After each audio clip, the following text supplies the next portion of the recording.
Todo por acá. También podemos... Vamos a ver que tengo un montón de ventanas aquí abiertas. Un segundito y ya damos inicio. Esto no.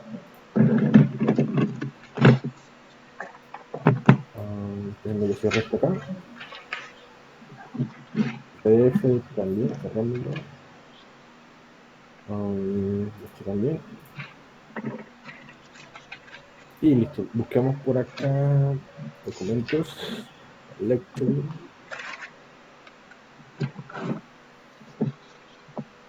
Listo. Y hablemos entonces de solubilidad antes de... Bueno, en la clase pasada habíamos hablado de fuerzas intermoleculares, que era lo que mantenía unido a las moléculas cuando están en una disolución. Y hoy vamos a ver entonces lo que son unidades de concentración. Esperen un segundo aquí, que esto está todo rayado.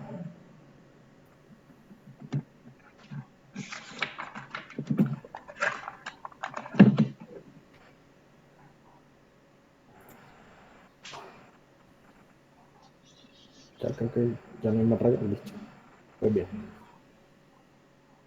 Bien, entonces vamos a ver qué es, a qué se refieren las unidades de concentración y específicamente lo que habíamos visto en la clase pasada cuando hablábamos de solubilidad. Ustedes recordarán, la solubilidad les había yo comentado que era una medida específica de la cantidad de soluto que es capaz de disolverse en 100 gramos de agua a una temperatura dada. De nuevo, bueno, perdón, vamos a grabar también. Se me estaba pasando. Ya por ahí tengo el video de la clase pasada. Ahorita se los... Bueno, ya está subido, simplemente lo que tengo que hacer es compartirlo. Regálenme un segundo. Listo, entonces vamos a empezar a grabar. Entonces, antes de empezar a hablar de unidades de concentración, me gustaría recordar el concepto de solubilidad. Recordarán ustedes que en la clase pasada habíamos visto que la solubilidad es una medida que me indica la cantidad máxima de soluto, cantidad máxima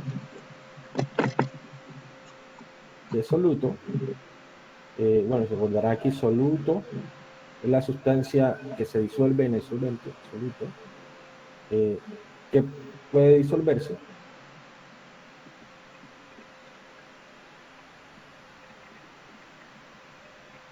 en 100 gramos de agua. Bueno, el agua es... Específicamente esto se da a una temperatura dada, Ustedes recordarán por qué la temperatura tiene un factor de influencia sobre la solubilidad. Pues bueno, todos lo sabemos, pero no conocemos las causas directas. Bueno, esto no lo habíamos visto, pero a medida que vayamos avanzando en teoría cinética y cinética de gases, sabremos entonces que temperatura, la temperatura es una función de estado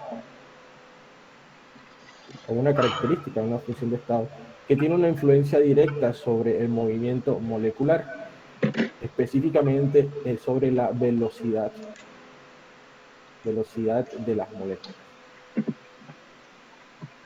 Hablándolo en términos un poco más químicos, un poco más técnicos, la temperatura tiene una incidencia, o bueno, es una medida indirecta de la energía cinética, de E sub K. Ustedes sabrán, o recordarán de la física, que la energía cinética es un medio de la masa por la velocidad elevado a la segunda potencia. Entonces, la temperatura es básicamente un promedio de todas las energías cinéticas que tienen las moléculas en un sistema dado. Entonces, la temperatura pues tiene una incidencia directa o es un resultado directo de la velocidad a la cual se mueven las partículas en un sistema. Entonces, si en la clase pasada nosotros habíamos entendido un poco de qué es lo que sucede cuando está ocurriendo una disolución, cuando se está disolviendo algo, te recordarán por acá, yo les expliqué un poco que los momentos dipolares o los dipolos del agua se ubicaban de manera espacial alrededor de los iones del soluto, en este caso un soluto iónico. Y eso hacía que se rompiera la energía reticular, la energía cristalina que trae el soluto, y esa ruptura es lo que genera entonces que los iones del soluto se entren a una configuración que se conoce como esferas de hidratación. Y esas esferas de hidratación son básicamente un ion en la mitad con moléculas de agua alrededor. Este proceso que yo les hablé la semana pasada, estuvimos hablando la semana pasada, es un proceso que quizás toma tiempo, ¿no? Toma tiempo porque las moléculas tienen que alcanzar una velocidad dada. Entonces, una manera de acelerar este proceso, pues obviamente sería acelerando la velocidad con la cual las moléculas empiezan a circundar cuando está ocurriendo la disolución. Entonces, si yo aumento la velocidad, intrínsecamente estoy proporcionándole una mayor temperatura a mi sistema. Entonces, la temperatura va a tener una incidencia también sobre la solubilidad. ¿Vale? A mayor temperatura, mayor solubilidad. La mayoría de los solutos iónicos que habíamos visto, a ver si yo recuerdo, por acá teníamos una gráfica, hicimos la gráfica de solubilidad. No, pues no estaba por aquí. A ver si yo la tengo acá en el PowerPoint. A ver si la tenemos por aquí, la podemos rescatar, solubilidad.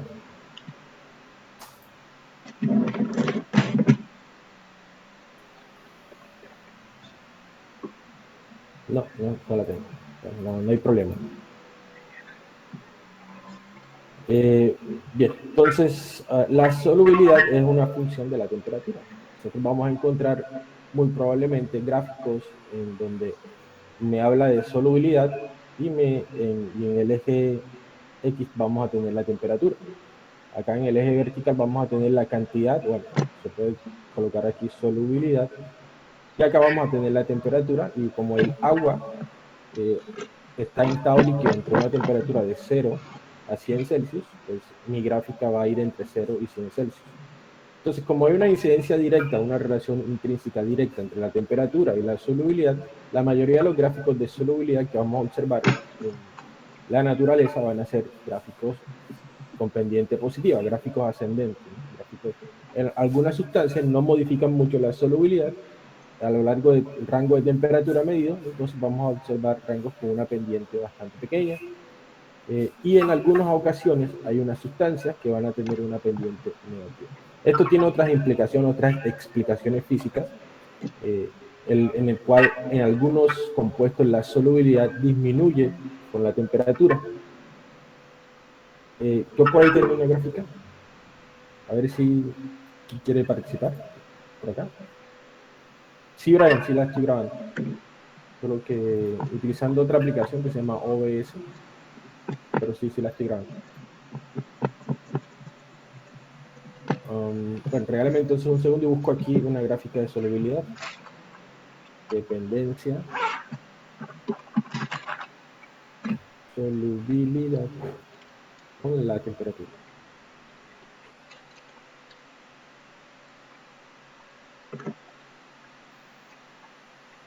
Este es uno de los gráficos más comunes que encontramos de solubilidad. Lo estoy transportando acá a nuestro espacio de trabajo. Entonces, pues ahí tenemos diferentes sustancias que a medida que aumenta la temperatura oscila entre 0 y 100, pues va a aumentar la solubilidad. Tenemos unas sustancias que varían profusamente su solubilidad a lo largo de la temperatura, como por ejemplo el nitrato de potasio. Es una sustancia que a casi 100 grados, bueno, la solubilidad está alrededor de 250 gramos en 100 gramos de agua. Tenemos el nitrato de sodio también, que es una sustancia que también tiene un alto valor de solubilidad. Tenemos el gradiente de solubilidad es bastante pronunciado en esta gráfica. Y tenemos por aquí el cloruro de sodio, no sé si alcanzan a identificarlo, es la gráfica de color, vamos a colocarle un cuadrito encima. Por aquí tenemos la gráfica del cloruro de sodio. Y observamos entonces que el cloruro de sodio no tiene una variación significativa a lo largo del rango de temperatura del agua. Por lo general oscila entre 34 y 38 gramos por 100 gramos de agua. Y aquí había una pregunta que yo les había hecho en la clase pasada, que fueran consultando, sobre las implicaciones que tiene el hecho de que el agua de mar en su mayoría está compuesta por cloruro de sodio eh, para la vida en el planeta. El hecho de que el mar esté formado, bueno, la sal presente en el mar sea cloruro de sodio y no sea, por ejemplo, nitrato, bueno, por ejemplo, nitrato de potasio, ¿vale? ¿Sí? ¿Qué implicaciones tiene, bueno, o qué pasaría con la vida en el planeta, o qué hubiese pasado si en vez de cloruro de sodio, en vez de cloruro de sodio, el mar hubiese sido rico, o su sal mayoritaria fuera el cloruro, perdón, el nitrato de potasio? ¿Qué hubiese pasado? Entonces teníamos que pensar entonces en los orígenes de la vida, en que se originó en el mar, se originó en el agua, y qué implicaciones tiene esa concentración de cloruro de sodio.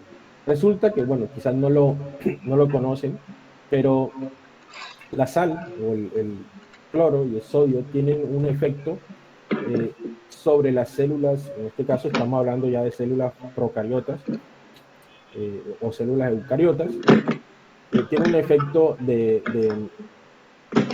bueno, se aglomeran alrededor y afectan pues, las membranas, qué sé yo. El hecho de que la solubilidad no varía tanto quiere decir que la concentración de cloruro de sodio va a ser más o menos la misma a lo largo de los rangos de temperatura que sufre el agua en el planeta Tierra, ¿no? A temperaturas cercanas por acá, por el polo, bueno, vamos a marcar por aquí también, esta temperatura o estas temperaturas de entre 0 y 20 grados Celsius, son temperaturas en las cuales oscila el agua en los polos de la Tierra, y en regiones tropicales, como la que vivimos nosotros, vamos a cambiar aquí el color, la temperatura del agua entonces va a estar oscilando entre 25, bueno, 40 creo que es mucho, bueno, 40, ¿no? Va a haber un cambio, un gradiente de temperatura, una oscilación de la temperatura en esos rangos. Entonces miren eh, lo que ocurrió, ¿no? Miren lo que ocurre si nosotros hacemos un zoom directo al cloruro de sodio. Vamos a hacerle un zoom aquí al cloruro de sodio. Miren cómo varía la solubilidad a lo largo de 0 y 20, ¿no? Varía muy poco, varía muy poco. Quiere decir que a 0, o en donde el agua se congela, en regiones cercanas al polo norte y sur, vamos a tener una concentración parecida, ¿no? A lo mismo que agua en el trópico, vamos a tener la misma concentración de cloruro de sodio, y el efecto que eso tendría sobre las células que sería el mismo, porque tenemos la misma concentración. Este es Ahora 50. miren la gráfica negra, esta gráfica, la línea negra que representa el nitrato de potasio, Sería 50. KNO3, que representa el nitrato de potasio. Cómo varía, ¿no? A lo largo de este rango de temperaturas de entre 0 y 40 grados. Tenemos una concentración extremadamente baja al iniciar eh, las temperaturas en 0, o sea, cercanos al polo norte y sur. Tendríamos unas temperaturas, perdón, teníamos una concentración bajísima de sal, y luego pues cuando ya la temperatura alcanza, bueno, aquí tendríamos que subir la gráfica, porque ahorita estamos viendo entonces el KNO3. Cuando la temperatura alcanza 40 grados Celsius, tendríamos entonces una concentración, vamos a marcar aquí con un punto, pero voy a colocar aquí el puntito. Este punto correspondería a la concentración allí, y este otro punto correspondería a la concentración del cloruro de sodio a 40. Pues, supongamos que estamos hablando de 40 grados centígrados, tendremos entonces una variación bastante significativa de la concentración de la sal. Y si el mar estuviese compuesto en su mayoría por nitrato de potasio, pues tendríamos una adaptación diferente, y la vida en la Tierra no hubiese sido la misma si el mar hubiese estado formado por una sal diferente al cloruro de sodio. Si tendríamos cloruro de perdón, bromuro de potasio o bromuro de sodio o nitrato de sodio, tendríamos entonces que las células se hubiesen adaptado de una manera diferente. o quizás la vida no se hubiese dado en nuestro planeta si tendríamos esas condiciones. Suponiendo, bajo ese supuesto, podemos pensar muchas hipótesis, pero quizás la vida no se hubiese dado como se dio en nuestro planeta, hablando desde el punto de vista evolutivo. Vale, entonces la solubilidad es un factor bastante importante que tendríamos que tener en cuenta cuando estamos diseñando una reacción química. Tendríamos que considerar la temperatura a la cual vamos a realizar la reacción química y la solubilidad de la sustancia. Los datos de solubilidad son datos experimentales, los podemos encontrar reportados en diferentes bases de datos de solubilidad, en bases de datos desde el punto de vista físico-químico. Y entonces, sabrán ustedes entonces que la solubilidad se expresa, la forma correcta de expresar la solubilidad va a ser igual a los gramos de sustancia o gramos de soluto, gramos de soluto, perdón, gramos de soluto. Todo esto va dividido entre los gramos entre 100 gramos de agua, entre 100 gramos de agua, H2O. ¿Vale? De esa manera es como se expresa la solubilidad y tendríamos que decir entonces también a la temperatura a la cual se está llevando a cabo esta medida de solubilidad, por lo general 25 grados Celsius. Esa es la manera correcta de expresar la solubilidad, la vamos a encontrar reportada en diferentes bases de datos. Ustedes me permitirán aquí mostrarles mi navegador. Vamos a buscar en una base de datos de compuestos químicos que se conoce como PubChem. Esta ya la habíamos, creo que la habíamos visto con anterioridad, es PubChem. Está dentro de una base de datos de NCBI. Bien, entonces aquí simplemente buscamos la sustancia que nosotros queremos. Tiene alrededor de 277 millones de sustancias esta base de datos. Supongamos que queremos conocer la solubilidad de una sustancia que sabemos que es bastante soluble. Lo hacemos a diario en nuestras casas cuando preparamos el jugo, ¿no? Cuando preparamos jugo, lo que estamos haciendo es solubilizar azúcar o sacarosa, sacarosa en agua, ¿no? Estamos disolviendo sacarosa en agua. Entonces aquí en esta base de datos buscamos sacarosa. Bueno, vamos a ver si en español sacarosa, a ver si me permite encontrar. Está la sacarosa, es la primera. Bueno, tiene diferentes alias, ¿no? La sacarosa. Le damos clic allí a el compuesto con el mejor resultado y me va a mostrar todas las propiedades físico-químicas de la sacarosa, ¿vale? Entre estas, bueno, me da el peso molecular, estructura bidimensional, por acá vamos a mostrar la estructura tridimensional, que por ahora no nos incumbe mucho, estructura cristalina, como el difractor de rayos X pues, muestra la estructura de la sacarosa, el azúcar. Descriptores moleculares, bueno, eso no nos vamos a fijar ahora, vamos a ir directamente a un espacio que se llama propiedades físico-químicas. Propiedades químicas y físicas. Si hacemos clic acá, en la parte 4, nos ubicamos directamente aquí a las propiedades físicas y químicas. Estas son propiedades calculadas, ¿no? Un programa de computador puede calcularlas, no nos interesa. Propiedades experimentales, estas sí nos interesa. Dentro de ellas, pues, bueno, me dice que la sacarosa es un sólido sin olor, cristalina y, bueno, un polvo sólido, ¿no? Es bastante densa en agua. Color, me habla del color, es monocíclico, esferoidal, cristales. Olor, dice que tiene un olor característico a caramelo. En algunas ocasiones es sin olor. El sabor, el gusto, perdón, es dulce. Tiene punto de ebullición, tiene punto de fusión. Y esta es la que me interesa saber, la solubilidad. Entonces, la solubilidad dice, vamos a ver por acá. Bueno, dentro de los indicadores de la solubilidad, me dice que es muy soluble en agua, ¿no? En metanol, ligeramente soluble en etanol e insoluble en eteretílico, ¿no? Entonces, por eso es que, por el hecho de que sea ligeramente soluble en etanol, es por el hecho que encontramos bebidas alcohólicas no dulces. La mayoría de las bebidas alcohólicas son, en teoría, bueno, no tienen mucha azúcar porque el azúcar es bastante poco soluble en etanol. A ver, por acá, lo siento, bueno, aquí no está exactamente como, bueno, aquí está. La solubilidad en agua, a ver, es 200, ¿no? Según este dato que tenemos aquí, en 100 mililitros de agua o 100 gramos de agua a 25 grados Celsius se pueden disolver o se podrían disolver 200 gramos de sacarosa. Entonces esa es la medida, por ejemplo, si estamos hablando acá en ejercicio común de solubilidad, me dicen que la solubilidad de la sacarosa es 200, 200 gramos de sacarosa por cada 100 gramos de agua a 25 grados Celsius. Bien, esta es una unidad, la podemos considerar como unidad de concentración. Luego la vamos a retomar nuevamente y la vamos a implementar para hacer algunos de los cálculos que nos vienen a continuación.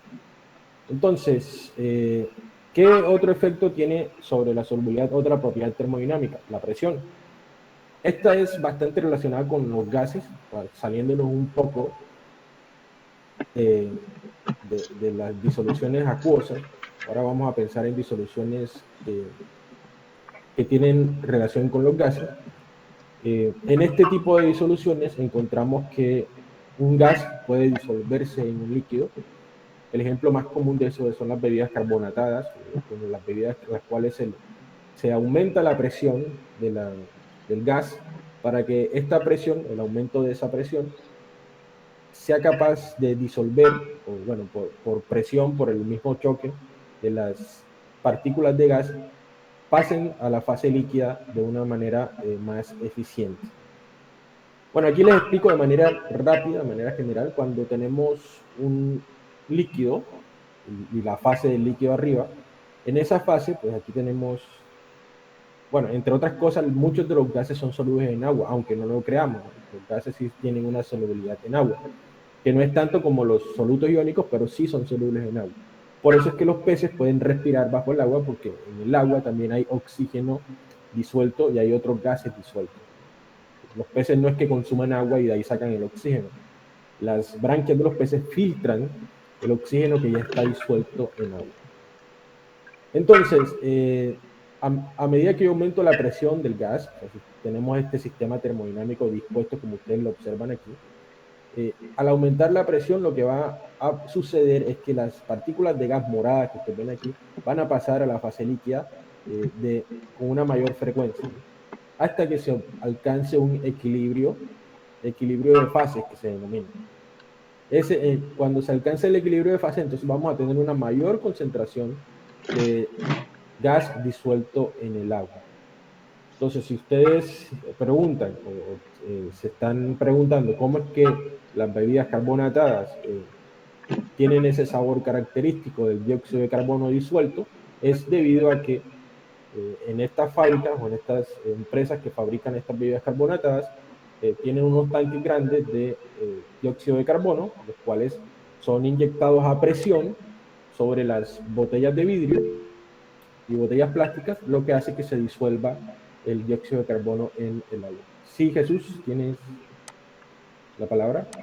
Profe, ¿es directamente proporcional a la presión o a la presión? A la presión, sí. La concentración del gas en el agua es directamente proporcional a la presión. ¿Sí? Eso se conoce como ley de Henry. Ok, Pero bueno, eso lo vamos a ver más adelante no, cuando regresemos. es que ahí donde dice es directamente proporcional a la presión, debería decir presión. Sí, disculpen, hay un error tipográfico ahí. Cuando Tranquilo. regresemos a visitar la ley de los gases más adelante, antes de entrar a propiedades termodinámicas, que tengo entendido que por pandemia, por paro, no alcanzaron a ver de manera general gases, pues hablaremos de ley de Henry nuevamente, ley de Raoult, todas estas leyes que atañen a los gases. Entonces, La presión también tiene un efecto sobre la solubilidad. A mayor presión, mayor solubilidad del gas, y por ende eso me va a incidir en la concentración. El gas más soluble hasta ahora, pues de los tradicionales que conocemos, es el oxígeno. Eso, bueno, y que depende entonces de las presiones atmosféricas. Entonces, estamos hablando de una laguna que está por allá en, yo que sé, Pasto, Nariño, en una altura de 2.700 metros sobre el nivel del gas. Allí, si yo voy a hacer una medida de oxígeno disuelto en agua, va a ser mucho menor que la medida que yo haga a nivel, yo que sé, de malecón. Allí el oxígeno disuelto sobre el agua de Río Magdalena al nivel del mar es mucho más alto. Entonces, de los gases que se pueden solubilizar en agua, tenemos el oxígeno, es uno de los que tiene una mayor constante de solubilidad, una mayor KPS, que eso vamos a ver más luego. Pero el hecho de utilizar, bueno, y aquí viene una, bueno, no es una pregunta, sino que les voy a contar por qué se utiliza dióxido de carbono, en particular para las bebidas carbonatadas. Bueno, se dicen carbonatadas porque son dióxido de carbono. El dióxido de carbono, además de tener un efecto, bueno, tiene un efecto antibacterial. Sí, el dióxido de carbono genera un pH ligeramente ácido y muchas de las bacterias no pueden prosperar en este pH ácido.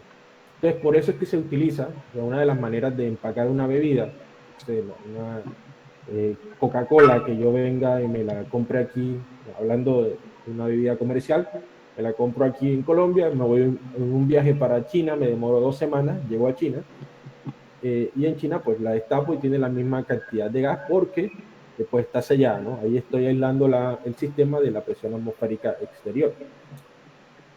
El hecho de que se le agregue dióxido de carbono a una bebida que es rica en azúcar, son bebidas ricas en azúcar, ya sabemos que en 100, en 100 gramos de agua, o sea, aproximadamente en 100 mililitros de agua se pueden disolver 200 gramos de sacarosa. Entonces, en una bebida de 350 mililitros, imagínense ustedes cuánta azúcar se puede disolver. Ya vayan haciendo las cuentas, una de 350, una Coca-Cola de 350, una Coca-Cola de 1 litro. Imagínense cuánta azúcar pudiese ser disuelta. Entre otras cosas, pues el azúcar está para contrarrestar también el sabor de las bebidas, porque el dióxido de carbono es ácido, y las sustancias ácidas son agrias al tacto, ¿no? Perdón, al gusto.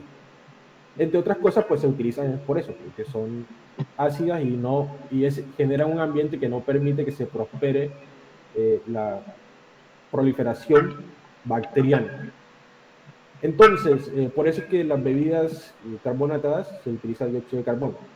Recomendación: si nosotros destapamos una bebida carbonatada rica en azúcar, hablando en términos comerciales, la Coca-Cola, y la dejamos allí en el escritorio, tengo ahí la bebida, eh, no sé, me voy a hacer una vuelta por allá, el vaso quedó allí abierto, expuesto, hay un baño cerca, qué sé yo, alguna bacteria puede entrar en ese vaso, o sea, puede entrar por el aire, bacterias que se transmiten a través de, no sé, unas esporas, qué sé yo, lo que sea, puede llegar al vaso.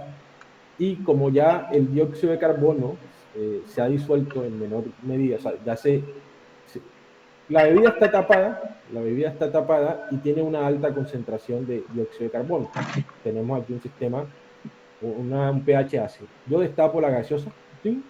Le quito la tapa y empieza a ocurrir un equilibrio, nuevamente un equilibrio de fase, del líquido con el dióxido de carbono disuelto y la presión atmosférica. Entonces, por eso es que ustedes empiezan a observar burbujitas, ¿sí?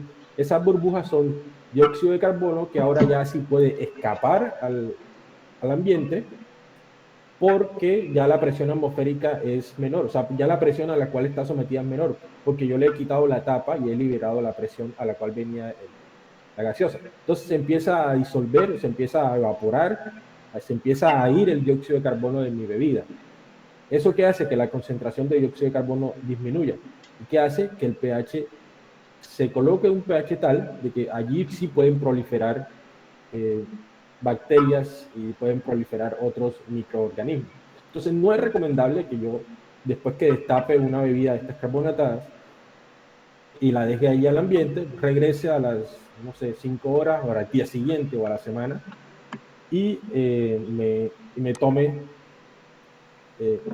la bebida, ¿no? Porque allí ya se liberó el dióxido de carbono y hay un ambiente propicio, es un caldo de cultivo para bacterias y microorganismos, esa agua con azúcar, porque a la larga cuando se disuelve el dióxido de carbono, pues es simplemente agua con azúcar. Y si ustedes saben un poco de microbiología, una de las, bueno, la mayoría de las, bueno, algunas bacterias eh, fagocitan azúcar para obtener energía, ¿no? Ciclo de Krebs. Tenemos, bueno, obtienen energía del azúcar. Entonces allí proliferan. Entonces no es recomendable consumir una bebida carbonatada que está abierta por mucho tiempo. De hecho, si ustedes miran algunas de estas, dice consúmase en el menor tiempo posible o después de abierta, consúmase, qué sé yo, bueno, que se la tomen antes de que, bueno, además de que genera dividendos para la empresa, pues puede ser perjudicial para nuestra salud. Hablaremos entonces también, bueno, esto, como les dije, vamos a recordar ley de Henry nuevamente cuando lleguemos a gases. Hablemos ahora de hidratos sólidos. Entonces, resulta que el agua no siempre a temperatura ambiente está en líquido, ¿no? El agua puede entrar, porque son moléculas pequeñas, pueden entrar en los cristales de las sustancias y alojarse allí. Eh, Esas sustancias que son capaces de alojar o atraer moléculas de agua hacia su estructura cristalina se conocen como hidratos sólidos. Este efecto de que el agua se pueda disolver en el hidrato sólido se conoce como efecto higroscópico, HIGRO, higroscópico. ¿Vale? Algunas sustancias son capaces de incorporar moléculas de agua a su estructura cristalina y permitiendo que esta estructura permanezca sólida, ¿no? Entonces los hidratos sólidos contienen moléculas de agua disueltas. Esto es porque algunas veces nos vamos a encontrar en el laboratorio con sales que tienen moléculas de agua disueltas y su nomenclatura, pues cuando tiene media molécula de agua en promedio disuelta son EMI, eh, no sé, sulfato de calcio monohidratado, entonces un sulfato de calcio con una sola molécula de agua hidratada. Cuando se le dice mono, bueno, ya sabemos que el prefijo mono indica uno solo. Hidratado quiere decir que el hidrato tiene una sola molécula incorporada en promedio, ¿no? En promedio molar. Sesqui cuando tiene tres medios, di, tri, tetra y pentahidratado son términos que también se utilizan para referirse a los hidratos sólidos también. Por lo general en el laboratorio, cuando estamos trabajando con sustancias higroscópicas, se nos dice que una vez tomemos la mezcla o la muestra, perdón, tapemos herméticamente el material para evitar que el agua que está disuelta en el ambiente, en el aire, pues entre allí a nuestro hidrato y se dañe, ¿no? Se le quite la pureza. Ejemplo de higroscopicidad, más común, las bolas de silicio, ¿sí? El óxido de silicio, que ustedes encuentran dentro de un paquetico cuando compran zapatos originales, nuevos, encuentran ahí dentro de los zapatos un paquetico que tiene dióxido de silicio, que es higroscópico. Esto lo que hace es permitir que cualquier molécula de agua que entre a ese ambiente pues sea absorbida por estos cristales y que el zapato esté siempre seco, ¿no? Que tenga la mayor porcentaje de humedad posible. Concentración en las disoluciones. Bueno, aquí podemos tocar un tema un tanto sensible, pero no, bueno. Eh, bueno, y aquí les comento por qué intenté introducir este tema aquí en esta diapositiva. Y es que, bueno, yo trabajé en mi época cuando recién terminé la carrera de químico, trabajé en una fábrica que empacaba atún en la ciudad de Cartagena. Resulta que nosotros tenemos, bueno, en el resto del mundo, Unión Europea, países que no son tercermundistas, uh, tenemos o tienen un porcentaje mínimo de absorción en este caso de mercurio. Como ustedes sabrán, hay una, bueno, no sé si lo saben, hay una polémica bastante grande por el contenido de mercurio que nosotros ingerimos. Debe haber un tope máximo de mercurio que nos mantiene seguros, nos mantiene con las funciones motoras óptimas, ¿no? Si consumimos un poco más de ese tope, pues ya estamos entrando en envenenamiento, y lo cual pues, puede generar un montón de respuestas metabólicas anómalas. Entonces, en Colombia, el, la cantidad de mercurio por kilogramo está en 6,09 microgramos. Eso es lo que el Ministerio de Salud dijo que era seguro para Colombia. Resulta que en el resto del mundo, y tú vas a la Unión Europea, vas a los Estados Unidos, a Canadá, a Sudáfrica, etcétera, la cantidad permitida de mercurio máxima por día es 0,15 microgramos. Estamos nosotros muy por encima. Entonces usted pregunta, pero profe, ¿por qué? ¿Por qué se da esa diferencia de... Bueno, porque primero que todo nuestros gobernantes no piensan mucho en la salud de la población. Somos una población bastante sin dolientes, ¿no? No hay unos dolientes que estén encargados de revisar la cantidad de veneno que ingerimos a diario en nuestro cuerpo. Simplemente aquí es que, bueno, vivan lo que puedan vivir, y ya cuando voten por el que puedan votar y listo. Eso es lo único que nos interesa en este país. Sin embargo, pues nosotros estamos acá intentando formarlos para que despertemos un poco y pues pensemos bien, ¿qué político de los que se están lanzando ahora o vienen ha promovido alguna ley en contra de la concentración de mercurio? Creo que ninguno, en este caso en el atún. Y pasa esto, ustedes preguntan, pero ¿por qué? La razón es la siguiente. El atún es un pez carnívoro y caníbal. El atún grande se come a los atunes pequeños. De las empresas en Colombia, minería ilegal, etcétera, y en otras empresas en el mundo, porque no estoy diciendo que solamente Colombia es la que produce mercurio o arroja mercurio a los afluentes. Los peces consumen mercurio y el mercurio se va bioacumulando. ¿Qué quiere decir eso? Que un pez más grande, de una talla más grande, tiene más mercurio por, por, por su talla que un pez más pequeño, ¿no?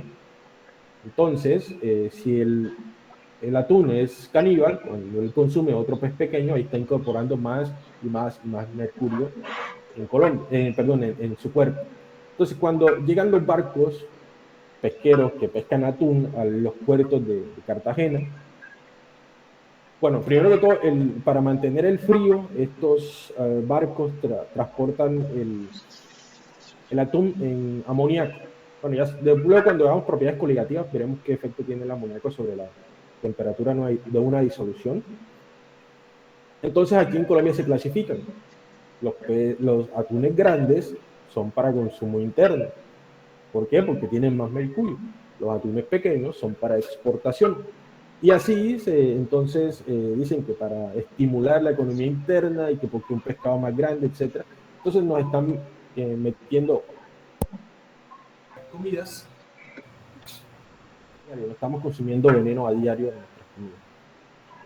Aquí hay una discusión que se puede dar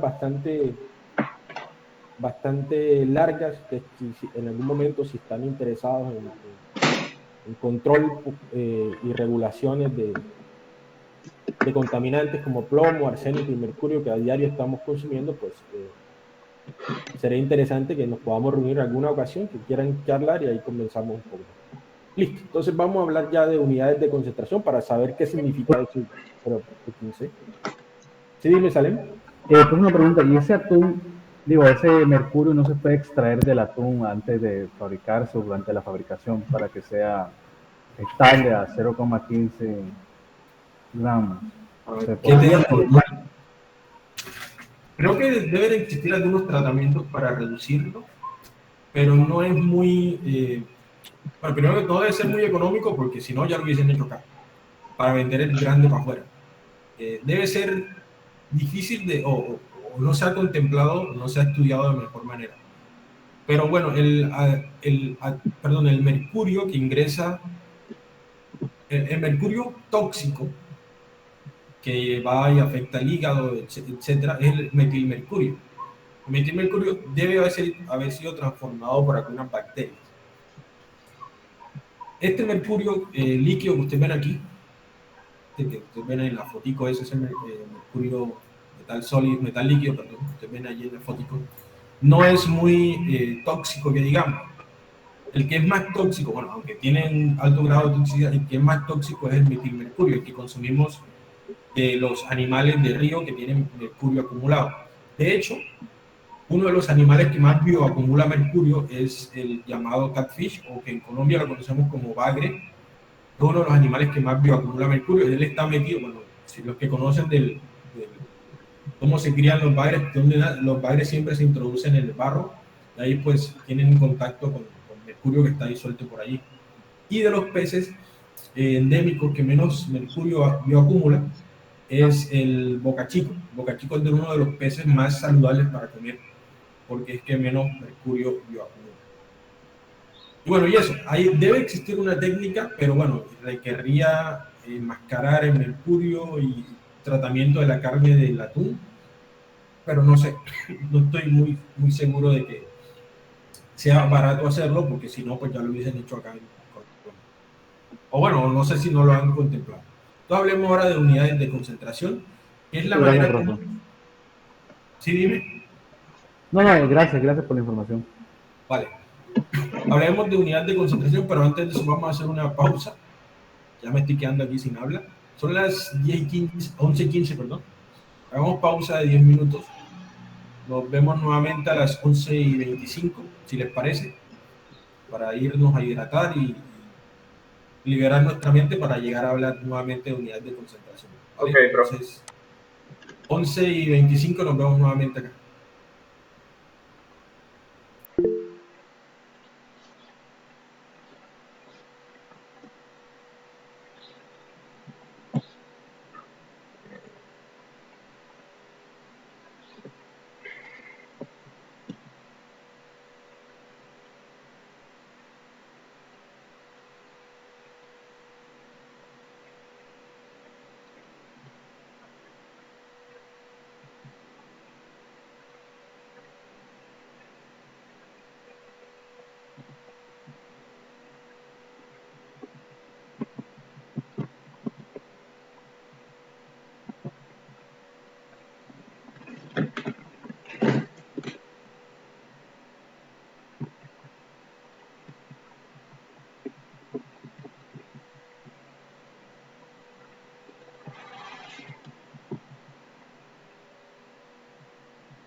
Listo, bueno, continuamos entonces con la clase. Antes de entrar a unidades de concentración, quizás me salté, disculpen si lo hice.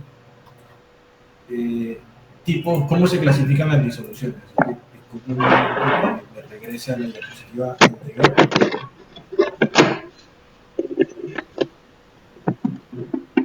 Vale, entonces tenemos que una disolución, por lo general, nosotros entendemos que está compuesta por soluto y solvente.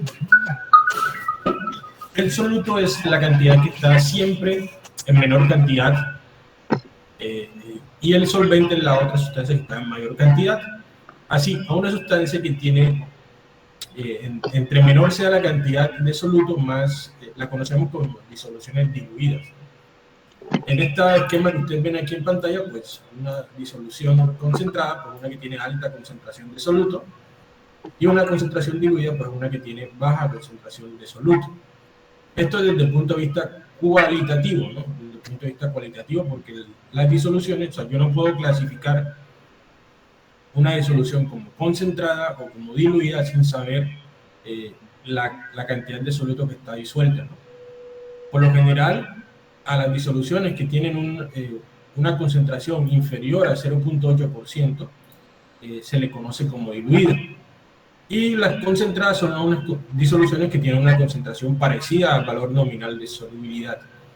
Pero como les dije, esto es netamente cualitativo. Aquí no hay un cálculo matemático asociado para yo poder definir si una disolución es diluida o concentrada. ¿Vale? Lo que sí puedo hablar desde el punto de vista matemático son disoluciones denominadas insaturadas, saturadas y sobresaturadas. Una disolución saturada es una disolución que tiene disuelta el valor nominal de solubilidad. Preguntarán, ¿cómo así? Vamos a regresarnos nuevamente a esta grafiquita que tenemos por acá y voy a borrar esto que está, bueno, voy a borrar solamente esto, me voy a quedar con esta grafiquita que tenemos. Bien, entonces recuerden que la línea verde, o perdón, las líneas son las que me indican la solubilidad a una temperatura dada, ¿vale? Entonces, si yo tengo una disolución de nitrato, perdón, de bromuro de sodio, de NaBr, que aquí la identificamos por este color verde que tenemos aquí. Si tengo una disolución de bromuro de sodio y que tiene a 80 grados Celsius, tiene una disolución que tiene disueltos, pongámosle 50 gramos de NaBr disuelto en 100 gramos de agua, ¿vale? A 80 grados Celsius. Entonces, ¿qué tengo que hacer yo para determinar si mi solución es insaturada, saturada o sobresaturada? El siguiente procedimiento. Entonces, lo primero que tengo que hacer es ubicar la temperatura, que son 80 grados Celsius. Entonces, me voy a mi gráfica y en 80 voy a proyectar una línea vertical. Vamos a proyectarla con otro color. Voy a proyectar una línea vertical en esa temperatura. Entonces, aquí en 80 voy a proyectar la temperatura hacia arriba, hasta donde me cruce con el bromuro de sodio, que es, como les decía, la sustancia que tiene una gráfica de color verde. Entonces allí ubiqué la línea de los 80 grados Celsius con la gráfica de bromuro de sodio. Ahora, ¿qué hago? Ahora me voy por la misma gráfica de bromuro de sodio y me regreso a los valores de solubilidad que están reportados en la parte izquierda. ¿Vale? Todo esto que ustedes ven aquí son solubilidades, son valores de solubilidad. Hay aproximadamente, si aquí hay 100, 150, yo le voy a colocar aproximadamente 115 gramos. Aproximadamente aquí en este punto da 115 gramos. Entonces, a 80 grados Celsius, lo máximo que yo puedo disolver de bromuro de sodio, de NaBr, son aproximadamente 115. Ahora, el ejercicio me está diciendo, mira, estamos disolviendo 50. Ahora, yo me ubico aquí donde dice 50 y voy a proyectarlo hacia la temperatura de 80 grados Celsius. Vamos a proyectarlo. Ustedes perdonen que me salió chueca la gráfica.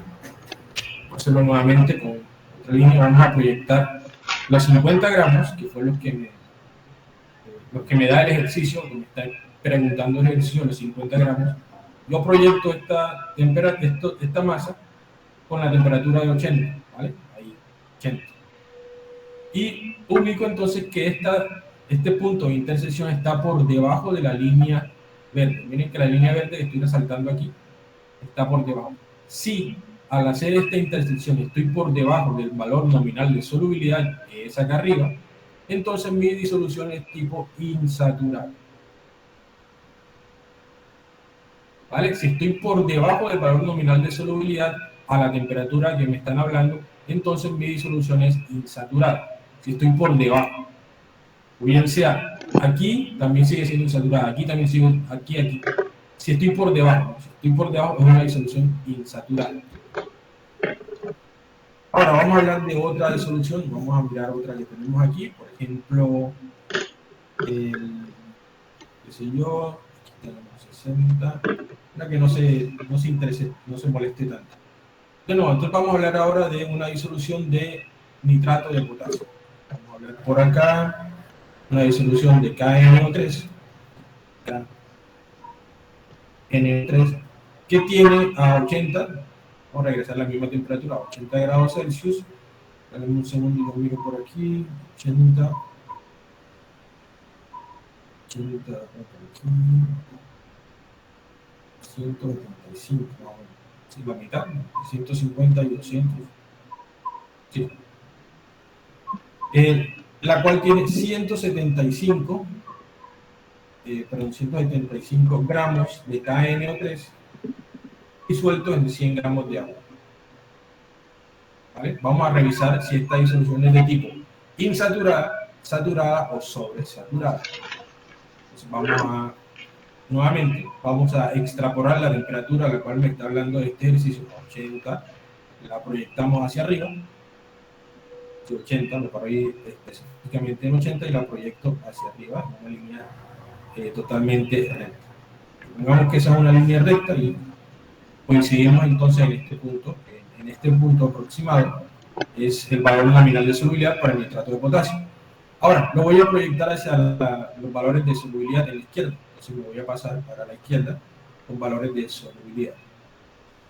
¿Vale? Aquí aproximadamente me coincidió en este punto,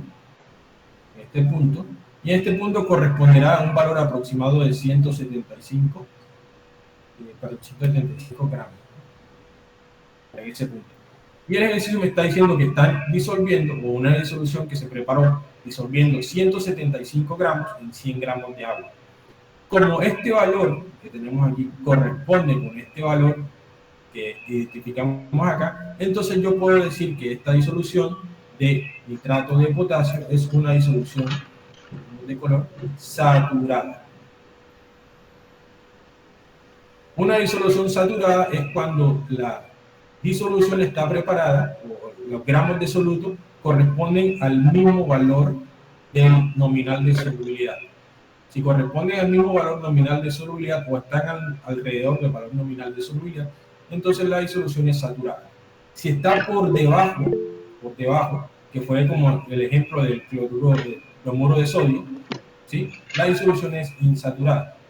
Ahora, si está por encima, muy probablemente, recuerden ustedes que en la clase pasada habíamos visto que si yo echaba 50 gramos de cloruro de sodio en 100 gramos de agua, solamente los 23 gramos, que es su valor de solubilidad, es el que se va a disolver, el resto va a precipitar. Ahora bien, ustedes notan estas gráficas que tenemos aquí, déjame borrar un momento aquí. Vamos a ver aquí. Si yo estoy a una temperatura de 100 grados Celsius, tengo una agua a 100 grados Celsius, acá también. Si tengo agua a 100 grados Celsius, voy a tener una cantidad máxima de nitrato de potasio que es aproximadamente igual a 240 gramos más o menos. Por aquí corresponde a 240 gramos de KNO3. Si yo a esa disolución le empiezo a bajar la temperatura, y nos ubicamos ahora a 80, ¿sí? A 80, una disolución de nitrato de potasio va a tener entonces aproximadamente 175 gramos a 80, ¿no? A 60 tendrá otra valor que va disminuyendo, Una disolución sobresaturada es una disolución que tiene una concentración que está por encima del valor nominal de solubilidad y aún así se solubiliza. Entonces, ustedes me preguntarán, ¿cómo es eso? Ubiquémonos en el bromuro de potasio, KBr, la gráfica de color morado que usted KBr. ¿Sí? Entonces, si yo tengo a 60 grados centígrados 50 gramos, es insaturada, ¿no? Porque estoy por debajo del valor nominal de solubilidad, porque a 60 el valor debería corresponder aproximadamente en 75, ¿no? Por aquí, 75 gramos. Si tengo 50 gramos es insaturado. Si tengo 75 gramos, perdón, si tengo 75, es saturado. Ahora, si tengo 80 gramos, y por aquí arriba, entonces mi disolución es sobresaturada. Pues cuando tengo una concentración que está por encima del valor nominal de solubilidad, es de tipo sobresaturado. Las disoluciones sobresaturadas son bastante inestables desde el punto de vista físico-químico. Cualquier perturbación a una disolución sobresaturada va a propiciar que lo que no debería estar disuelto se precipite. O si estamos hablando de un gas disuelto, se evapora. ¿Vale? Las disoluciones sobresaturadas son inestables. Cualquier cambio, choque o perturbación que sufran propicia que el soluto, propicia que la disolución se vuelva saturada y el soluto que está en exceso se precipite o se evapora. Aquí tengo un video, creo que se lo puedo mostrar aquí un enlace, un video, control. A ver si abre. Parece que sí. Listo, entonces permítanme mostrarles un video de este viejito de Ciencia Bit. Aquí él está preparando una disolución sobresaturada de, si mal no estoy, esto es acetato de sodio. Él prepara una disolución y disuelve la mayor cantidad de acetato de sodio a una temperatura alta. Entonces, ¿qué está pasando aquí? Él está disolviendo, supongamos que el nitrato de potasio es la del acetato de sodio, está disolviendo una mayor cantidad a una temperatura alta, ¿no? Cuando le pone el mechero, la disolución aumenta la temperatura y se puede disolver una mayor cantidad. Ahora, si esa disolución yo le empiezo a bajar la temperatura de manera paulatina y de manera constante, yo puedo crear una disolución a 60 o a 40 o a 20 que tiene una alta concentración de acetato de sodio que está por encima, una disolución sobresaturada. ¿Vale? Ahí tiene hielo, allá atrás tiene hielo, y agrega unos pequeños cristales de acetato. Eso es lo que está propiciando, es que el acetato se formen cristales, y esos cristales, pues, los cristales van a tomar el acetato que está en sobre exceso, sobre disuelto, y van a empezar a formar los cristales, ¿no? Y ustedes ven la formación de cristales de acetato de sodio. Bueno, entre mayor cantidad que pueda disolver, más inestable es la disolución. Y esta no solamente con agregarle cristales, pues se generan o sea, no solamente con agregarle el cristal, simplemente con dejarlo a temperatura un poco menor, pues se van a crear los cristales de acetato de sodio.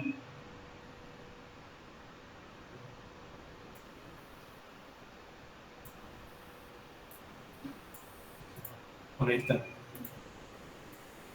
Simplemente con bajarle la temperatura se forman los cristales de acetato de sodio, si es lo que ustedes observan aquí en esta. Ahí está sobre hielo y simplemente con bajarle la temperatura estoy perturbando la disolución, enseguida se precipitan o se cristalizan estas moléculas de acetato de sodio, que son los cristales que ustedes ven y que se están formando. ¿Vale? Entonces esas son clasificaciones, perdón, de las disoluciones con respecto a su valor de solubilidad. Ahora vamos a ver cómo podemos calcular exactamente la concentración a la cual está una disolución. La primera unidad de concentración, bueno, se divide entre unidades de concentración física y unidades de concentración químicas, pero a mí no me gusta dividirlas así. Simplemente aprendámoslas todas y ya. Las unidades de concentración química son las que involucran moles y las unidades de concentración física son las que implican masa, volumen, etc. Así que pues, es una clasificación un poco sosa, pero bueno, mientras las aprendamos todas no hay ningún problema. Entonces estamos hablando de molaridad, que se representa por la letra M mayúscula, y sus unidades son mol disueltas, o perdón, mol dividido entre litros. El mol se simboliza con MOL y los litros con L mayúscula, para que lo tengan ahí pendiente. Entonces, esta unidad de concentración es la más común usada por los químicos, nosotros. La molaridad se define como el número de moles de soluto que están disueltos o están presentes en un litro de disolución. Entonces, para calcular la molaridad de una disolución, yo lo que tengo que hacer es dividir las moles de soluto y el volumen de la disolución expresado en litros. Eso me va a dar entonces la molaridad. Cuando ustedes vean mol sobre L, eso va a ser molaridad. También este término que ustedes ven aquí, mol dividido L, también lo vamos a poder encontrar como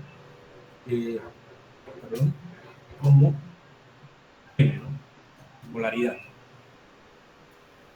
Una disolución compuesta por un mol de sacarosa, o sea, 342 gramos de sacarosa por litro de disolución, tiene una molaridad igual a un mol por litro, o simplemente 1.0 molar o 1.0 molar. Bueno, cuando veamos más adelante las sustancias que están dentro de corchetes, ¿sí? Esto dentro de corchetes indica que yo debería expresar a continuación la concentración. ¿Vale? Siempre que encontremos aquí corchetes, eso tiene relación con la concentración y muy generalmente con la concentración en molar. Aquí vemos un ejemplo básico. Calcule la molaridad de una disolución de cloruro de cobalto dihidratado realizada disolviendo 10 gramos de este soluto en 500 mililitros de etanol. La respuesta es esto que está acá en rojo. Entonces vamos a proceder a calcular, bueno, no, perdón, el ejercicio del que está acá arriba y este creo que está indicado, ¿no? Entonces el ejercicio dice puntualmente, calcule la cantidad de moles y masa de cloruro de cobalto dihidratado, ahí está la fórmula molecular, necesarios para obtener 500 mililitros de una disolución 0.1 molar de cloruro de cobalto. Aquí están las... bueno, vamos a resolver este que está acá abajo y luego resolvemos el que está acá arriba, ¿vale? Entonces lo que voy a hacer es copiar este texto que tenemos aquí y lo voy a plasmar acá abajo. Inclusive voy a copiar esta información que tenemos aquí, porque la voy a utilizar más adelante, pero bueno.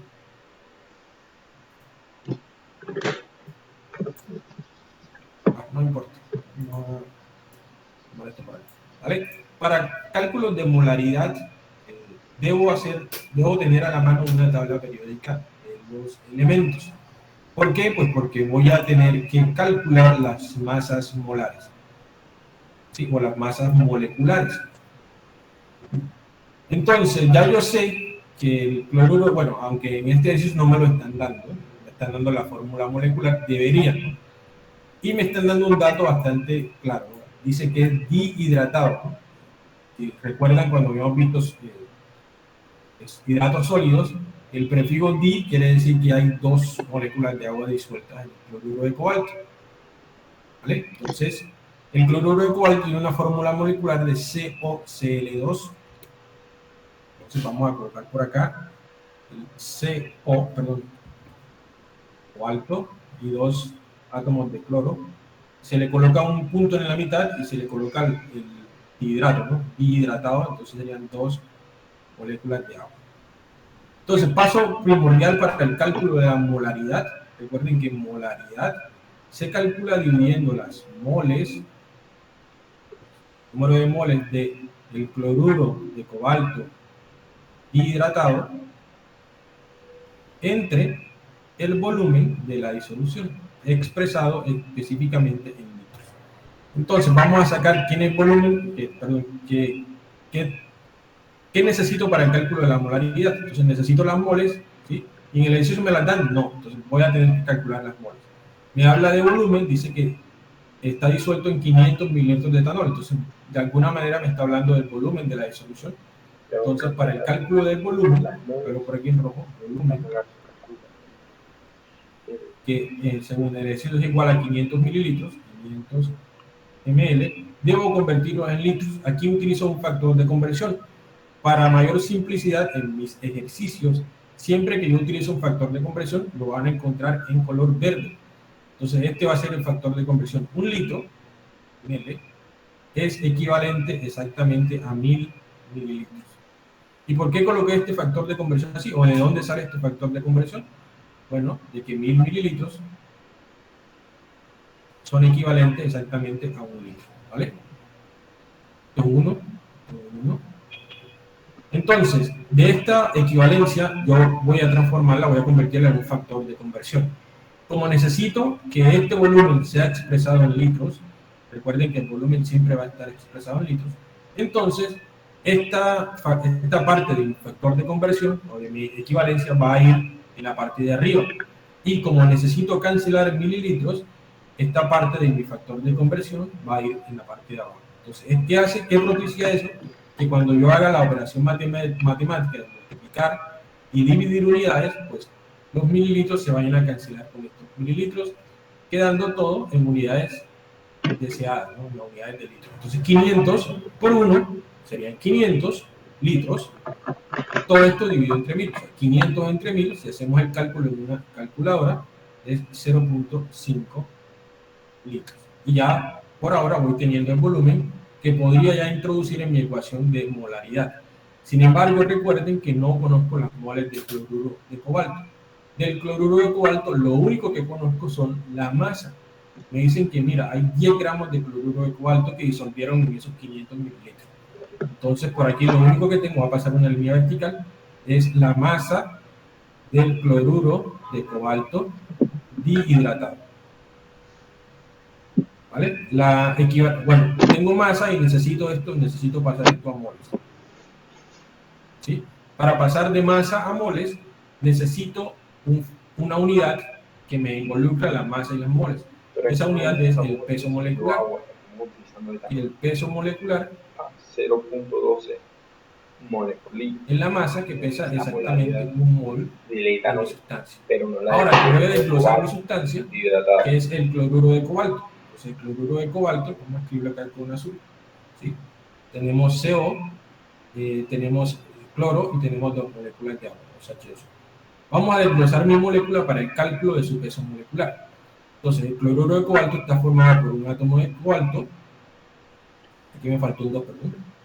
Está formado por átomos de cloro, está formado también por átomos de hidrógeno y por átomos de oxígeno, ¿vale? Entonces, ahora para el cálculo de la masa molar, borro esto que parece una L mayúscula, lo tengo una L minúscula.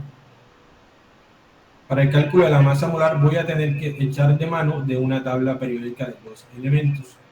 Para ello entonces, como no la tengo aquí a la mano, simplemente busco cobalto, CO, y escribo en Google molar más. Y bueno, me da la son 59, creo.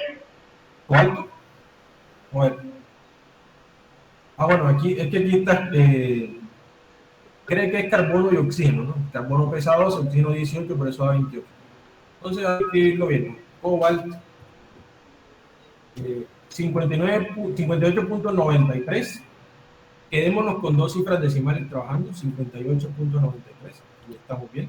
Entonces, el cobalto tiene una masa molar, una masa atómica, perdón, de 58,93 gramos por cada mol de átomos de cloruro de cobalto. ¿Cuántos átomos de cloruro de cobalto hay aquí? Uno solo, ¿no? Entonces, por eso es que aquí voy a multiplicar el cobalto por 1. Y esto me da igual a 58,93 gramos por mol de átomos de cloruro de cobalto. El cloro tiene una masa atómica de 35.45. Si no, pues lo buscamos simplemente acá, ¿no? Cl.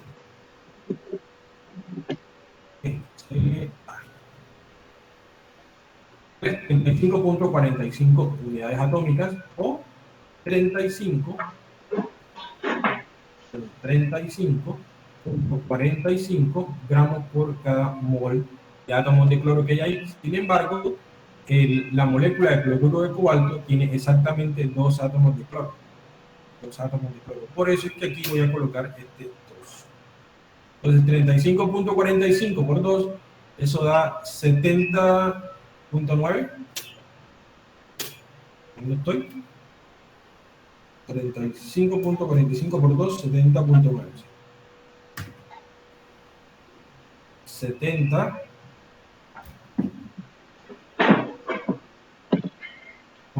Le colocamos el 0 gramos por mol. El hidrógeno, sabemos todo, bueno, si no lo saben, tiene una masa más de 1 gramo por mol.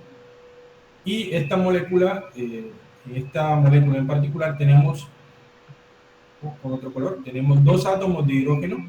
Sin embargo, este 2 es multiplicado por este 2 que tenemos acá. Entonces, en total tendríamos un total de 4 átomos de hidrógeno. Bueno, si no, coloquémoslo así que es mejor. Aquí se ve de mejor manera, por 2. Por 2. Este primer 2 proviene de la fórmula molecular y este otro 2 proviene pues de la fórmula del hidrato. Entonces serían 1 por 2 por 2, sería 4.0 gramos por mol. Y el oxígeno, pues sabemos que tiene una masa atómica de 16 gramos por mol. O bueno, aproximada, ¿no? Vamos a verlo aquí. Oxígeno en 15.99, esta la podemos aproximar a 16, así que por eso colocamos acá 16, multiplicado por, en esta fórmula molecular, aquí hay un solo átomo de oxígeno, entonces colocamos 1, y como la fórmula es de un hidrato, tendremos entonces 2, entonces sería 16 por 2, eso me da 32 gramos por mol. Luego realizo la suma algebraica de todas estas cantidades. 58.93 más 70.90 más 4 más 32. Y eso me da un total de 165. Como 83. El factor de conversión sería entonces que un mol de COCl 2. Profe, una pregunta. Es agua, ¿y por qué multiplicó el oxígeno por 2? Ah, por el 2 de esta Porque hay un 2 aquí, sí. de coeficiente, claro. Entonces esto da 165,83 gramos de cloruro de cobalto dihidratado. Bueno, aquí o sea, este dihidratado, en los ejercicios no todos vamos a tener esa sólido, vamos a hablar de solo hidrato, no todos los ejercicios. Aquí tenemos este factor de conversión. Y bien, entonces ahora yo necesito calcular las moles que hay presentes en estos 10 gramos del ejercicio. 10 gramos del ejercicio. Entonces, en 10 gramos, vamos a pasar otra línea por aquí. Bien, entonces, en 10 gramos de cloruro de cobalto, 10 gramos de COCl, dos veces hidratado, utilizo el factor de conversión que acabé de describir acá abajo. Entonces, como necesito moles, porque necesito calcular las moles de cloruro de cobalto, entonces un mol de cloruro de cobalto dihidratado iría en la parte de arriba del factor de conversión. O sea, arriba iría un mol de COCl, dos veces hidratado, y debajo, como voy a cancelar gramos, pues iría factor de conversión que contiene gramos, ¿no? Entonces serían 165,83 gramos de COCl2, 2 veces hidratado. Profe, de 165, no 168. Así. Estaba pensando que era 165. Bueno, aunque lo dije con la boca, pero lo escribí como 68. Se llama Sí, así es, profe. Entonces, bien, hacemos esa operación matemática, 10 entre 165.83, y eso me da un total de 0.06. Como estamos trabajando con dos cifras decimales, 0.06 moles de cloruro de cobalto 2 veces hidratado.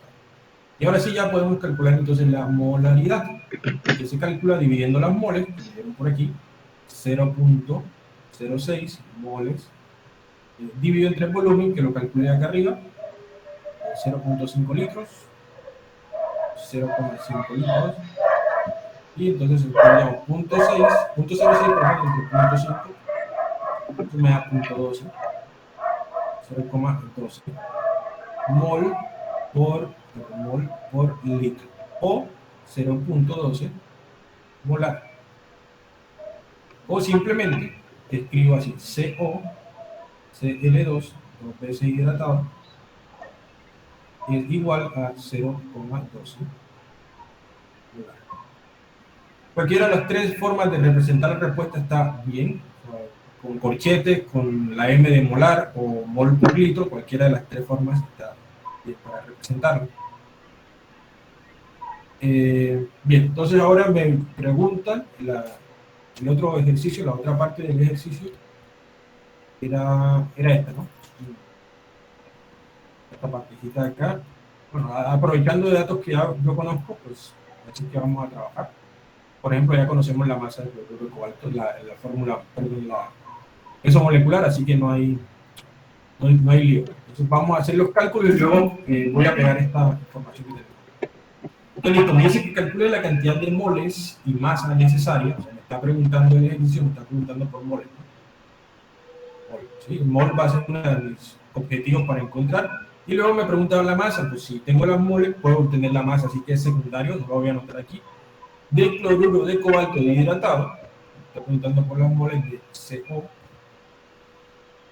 de L2, dos veces agua, necesarios para obtener 500 mililitros de una disolución que es 0.1 molar. Entonces me están dando la concentración del cloruro de cobalto,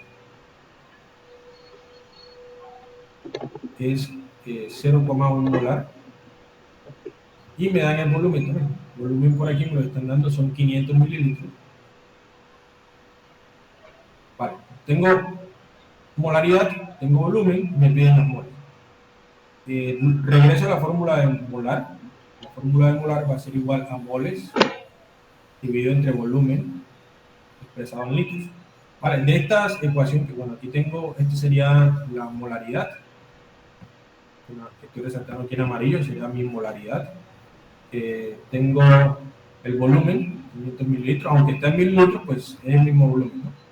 Y me están pidiendo que calcule entonces la moles, ¿no? La moles, esto es lo que me está pidiendo que calcule en este ejercicio. De esa ecuación que tenemos aquí, en amarillo, verde y azul, pues despejamos moles, ¿no? Entonces mol va a ser igual a la molaridad multiplicado por el volumen expresado en litros. La molaridad está aquí, también la puedo escribir como 0,1 moles de cloruro de cobalto, Cl2, dos veces hidratado, por litro. Y el volumen pues está allí en mililitros. Ya yo me sé el factor de conversión para pasar esto a litros, entonces simplemente 1000 mililitros equivalen exactamente a un litro, se cancelan mililitros con mililitros, y 500 entre 1000, pues sabemos que eso da 0,5 litros. ¿Vale? Entonces ya yo puedo calcular moles porque ya tengo la molaridad, como aquí, y el volumen en litros, y lo tengo aquí. Entonces las moles de cloruro de cobalto van a ser iguales a la molaridad 0,1 mol partido en litros, multiplicado por el volumen 0.5 litros. Aquí, ¿qué sucede? Pues se cancelan los litros por los litros, me queda todo esto en mol. 0.1 por 0.5, pues eso es 0,05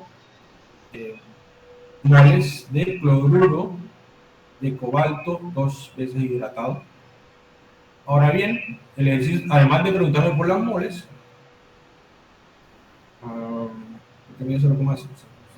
además de preguntar por las moles, me pregunta por la masa, ¿vale?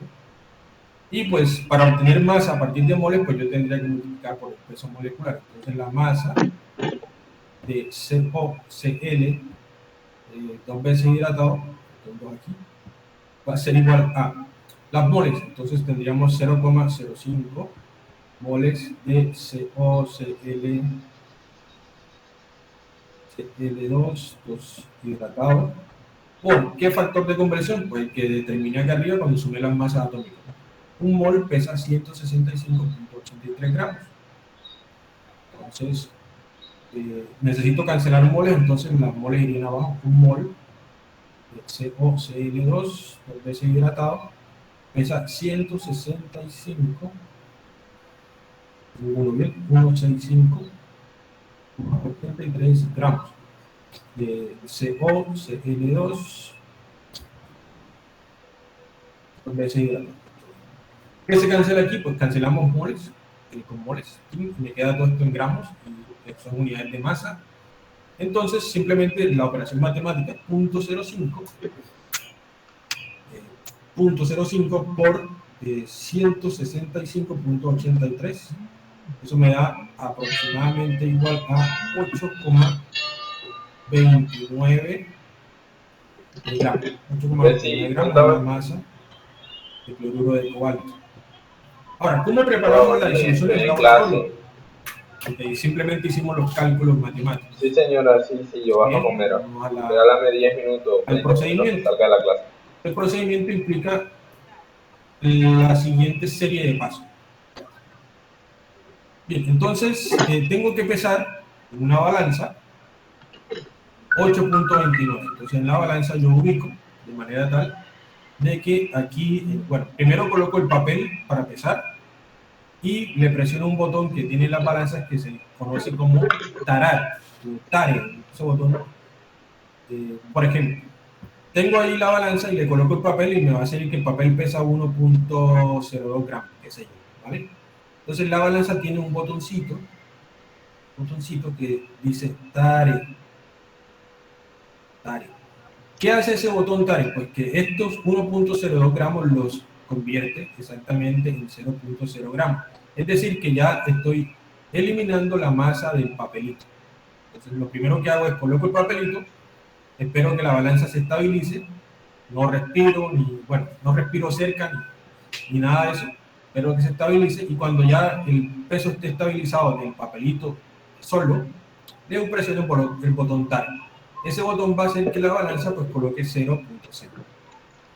Entonces ahora busco el frasco o el recipiente que contiene el cloruro de cobalto dihidratado y con una espátula saco una pequeña cantidad y la agrego, la empiezo a agregar sobre el papelito. ¿Sí? Y ahí yo voy a empezar a observar que la masa empieza a aumentar. ¿Hasta qué masa necesito? Necesito 8.29. 8.29. Quizás me puedo pasar un poco o me puedo quedar un poco atrás. Cuando estamos hablando de este tipo de preparación de disoluciones no hay que ser tan exacto, pero bueno, si podemos hacerlo, está más que todo. 8,29. ¿Vale? Quizás algún compañero le marcó 8.3 y está bien, ¿no? También está bien, no hay que ser muy exactos allí en este punto de su preparación, ¿no? Ya cuando ustedes vayan a hacer una disolución que contiene, que la van a emplear otras personas, ahí sí hay que ser bastante riguroso. Pero por ahora, como ustedes están practicando, están entrenándose, está bien. 8.29, 8.28, 8.30 está bien, está más que bien. Entonces, una vez esté la masa pesada, 8.30, yo lo que hago es agrego un poquito de agua. El procedimiento es agregamos un poquito de agua al frasco volumétrico. Esto es un frasco volumétrico de 500. Bueno, no es agua, es etanol, ¿no? Estamos trabajando con etanol. Bueno, dale, dame 20 minutos y se lo pido porque es una clase importante.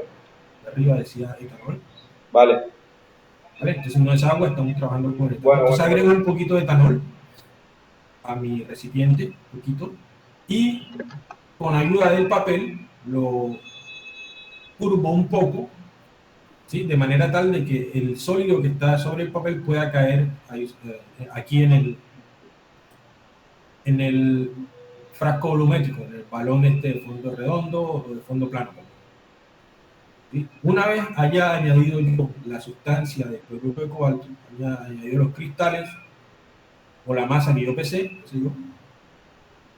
voy a agregar el resto de etanol. Agrego el resto de etanol y voy a empezar a observar el proceso de disolución, agrego el resto de etanol hasta una cantidad anterior a la muestra, anterior a la marca que me indica que hay 500 mililitros, de una cantidad anterior. Allí entonces empiezo yo a agitar, a mover hacia la derecha y hacia la izquierda mi frasco volumétrico para propiciar la disolución del etanol.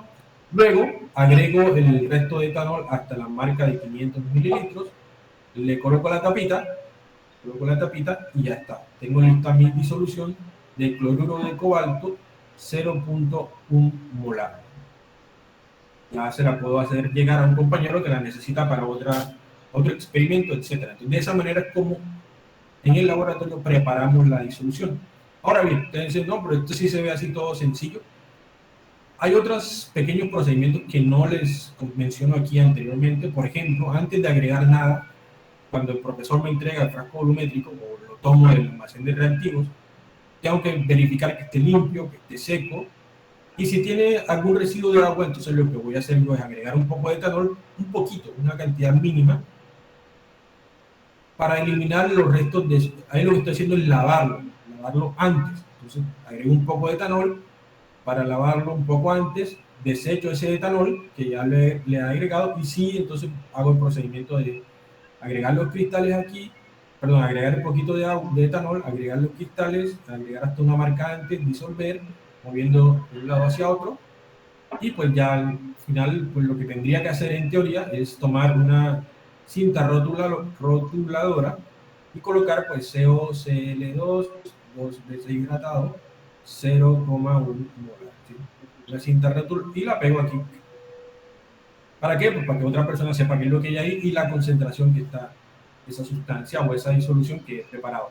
De esa manera es como deberíamos proceder en el laboratorio, ¿sí? De esa manera tan meticulosa. Entonces hablamos solamente de la molaridad por ahora. Hablaremos por, bueno, estas son unidades físicas, sin embargo, a ver, vamos a ver hasta dónde alcanzaremos hoy. Bueno, esto es molaridad. Vamos a hablar de otra unidad de concentración que quizás no se habla mucho hoy en día bueno, es poco utilizada hoy en día, pero si ustedes le preguntan a un profesor de nuestro cuerpo de docentes como el profesor Anael, que tiene bastante tiempo dictando la asignatura de química analítica, él sí va a estar familiarizado con esa unidad de concentración. Es la normalidad. No sé si ustedes alcanzaron a ver normalidad cuando vieron unidades de concentración en el colegio, pero bueno, intentaré, si no es hoy, mañana, hablarles un poco de la normalidad. Vamos a hablarles de otra unidad de concentración, de estas que se conocen como químicas, la cual es la molalidad. ¿Vale? Voy a duplicar aquí, voy a editar esto aquí, duplicate, y le voy a quitar, en vez de la R, le voy a colocar una L, en vez de la M, voy a colocar una M minúscula, y en vez de el L, voy a colocar KG, ¿vale? Entonces, voy a quitar esto de aquí. Acá. Bueno, debería haberme copiado la fórmula que está en la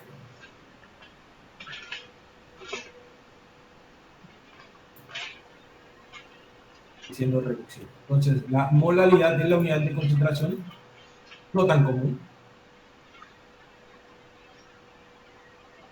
No es tan común, pero sí se utiliza, mucho más, la utilizaremos más adelante. Es la unidad de concentración que me indica el número de moles de soluto presentes o disueltos exactamente en 1 kilogramo, no de disolución, sino de solvente o disolvente. Ustedes dicen molaridad, no molalidad. Sí, aquí vamos a cambiarlo, que se representa por la M minúscula. ¿Sí?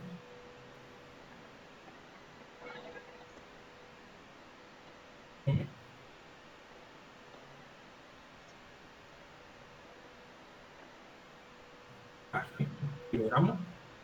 En vez de disolución es solvente. Solvente y arriba sería soluto. Entonces, las unidades de molalidad serían entonces mol por kilogramo. ¿Sí? Y entonces también podemos expresarla con M minúscula. Ahora bien, esta unidad de concentración no es tan común, pero sí se utiliza porque es es muchísimo más estable que la molaridad.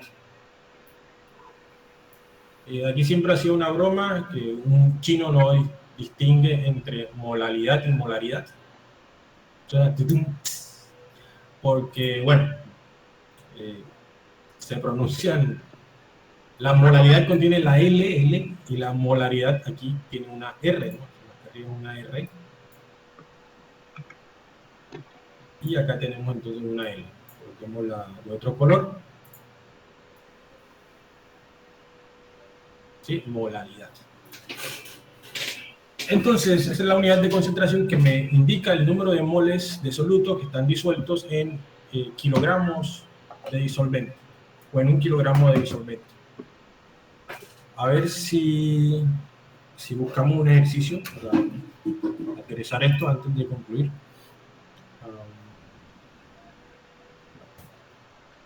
Este es uno de los libros que debo compartirles. La química de Raymond Chang, 7ª edición. Tiene tabla periódica al principio. Entonces voy a buscar aquí unidades de concentración de manera rapidita. Química, bueno, no, es que esta no me permite buscar. Yo abro otro. Creo que es capítulo 4, profe. Entonces, capítulo 4, reacciones químicas, la química de acción, reacción oxidobase, precipitación.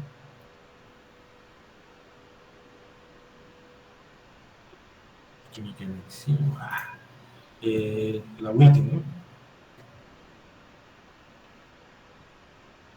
La tenía por acá. Con aquí la química de Brown. La tengo en mi máquina, la Witten.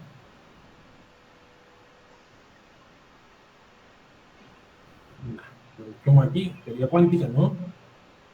Periódica, bueno, entonces ya está antes.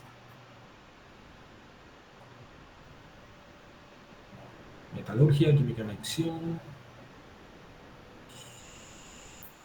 Neutrón, estos son. A ver. Estoy haciendo los elementos, ¿no? Esto lo vieron el semestre pasado.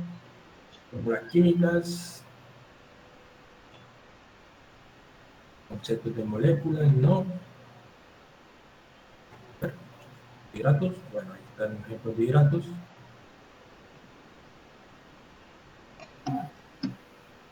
Reacciones químicas no, están más adelante.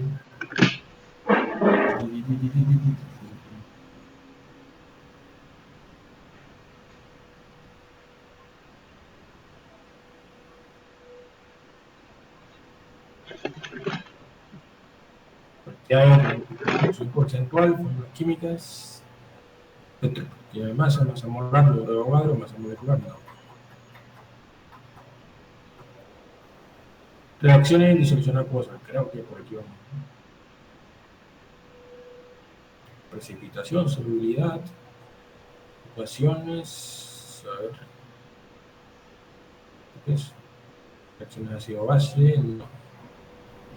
Ácido Bronsted, ácido Lowry.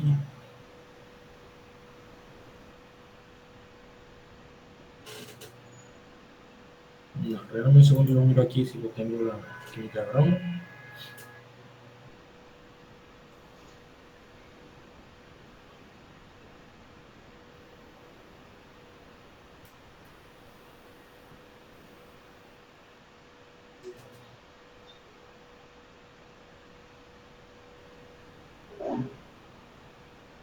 Bueno, no valemos tanto, vamos a buscar un ejercicio de modalidad en internet y ya está, ¿no? Salimos de esto.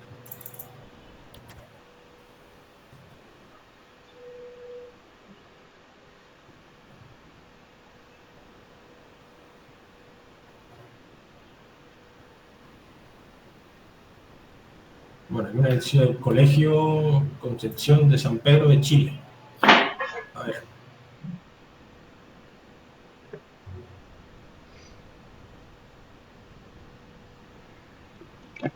A ver qué nos dice San Pedro de Chile. Molalidad, listo.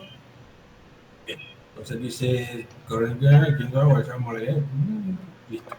Entonces copiamos este texto que tenemos aquí, ahí está la solución, pero bueno, vamos a intentar solucionar ese problema del Colegio de Chile, a ver si...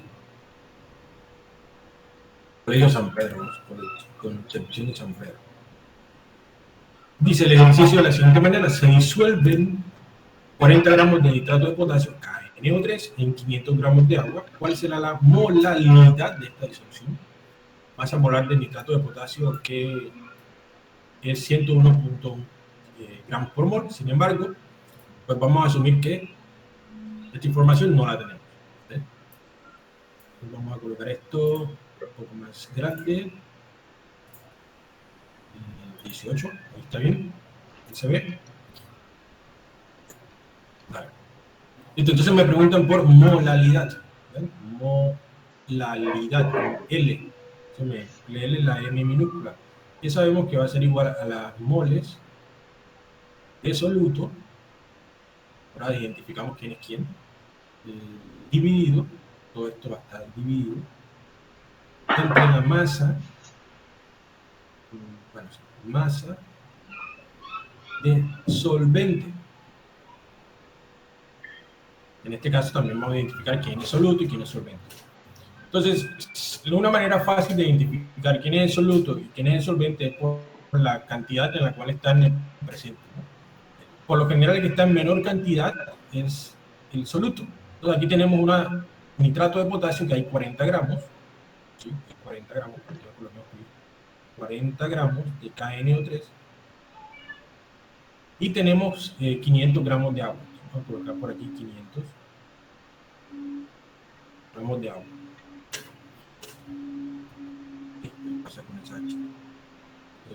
¿Vale?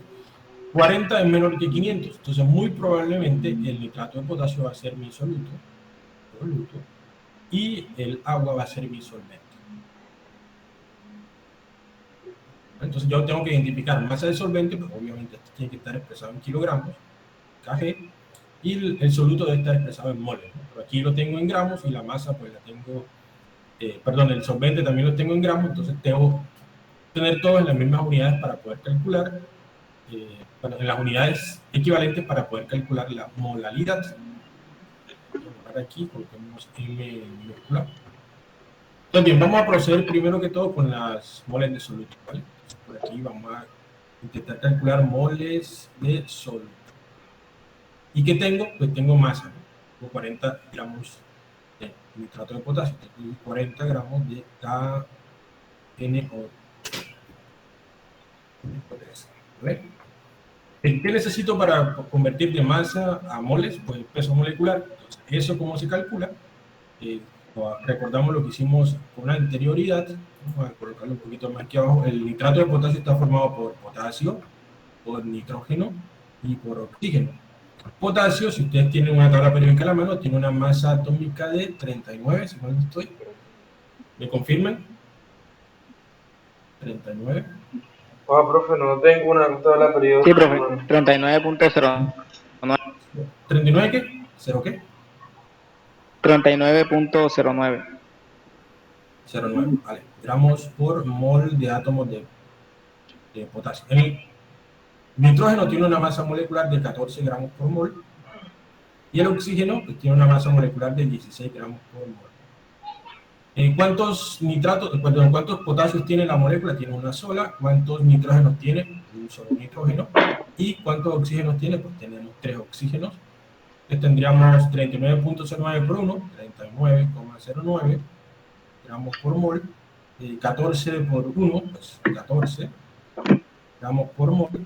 Y 16 por 3 está 48 gramos por mol. Si sumamos todo esto, me da 100 y algo, 39.09 más 14, eso da 53, más 48, eso me da 101.09, 101,09. Perdón, 09 por mol. Este sería mi factor de conversión, que es el que voy a emplear aquí. Entonces, abajo, como necesito cancelar gramos, pues iría la masa en gramos, entonces sería 101,09 gramos por, bueno, gramos solamente, y arriba iría un mol de KNO3. Aquí entonces vemos que se cancelan los gramos de nitrato de potasio con los gramos de nitrato de potasio y me queda todo expresado en moles. Entonces simplemente sería 40 entre 101.09 y eso me da unas moles equivalentes a 0,39. 0,39.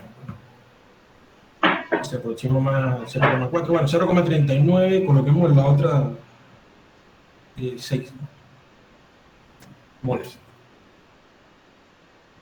KNO3, ¿vale? Nitrato de potasio.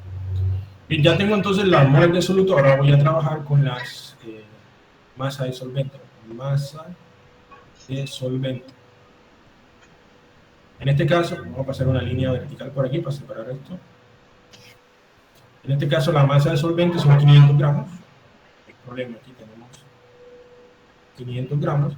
Sin embargo, la ecuación me requiere que esté expresado en kilogramos. Entonces vamos a utilizar un factor de conversión de gramos a kilogramos, que lo conocemos con anterioridad. 1000 gramos son equivalentes a 1 kilogramo. Entonces, 500 entre 1000, eso da 0,5 kilogramos.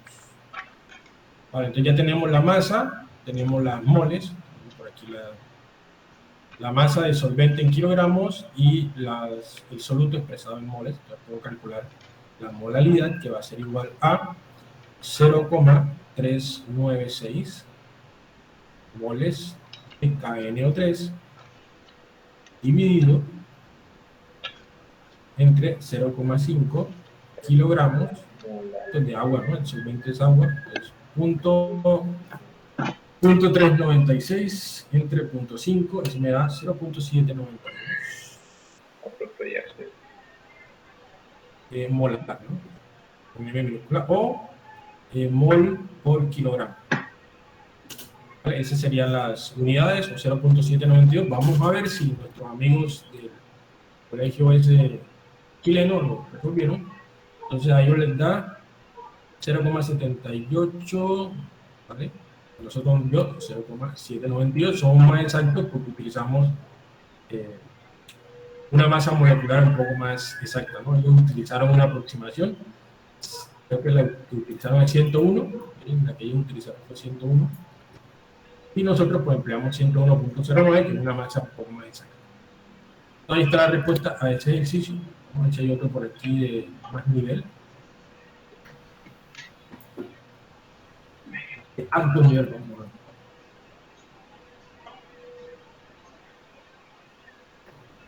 Para que me dice química.net.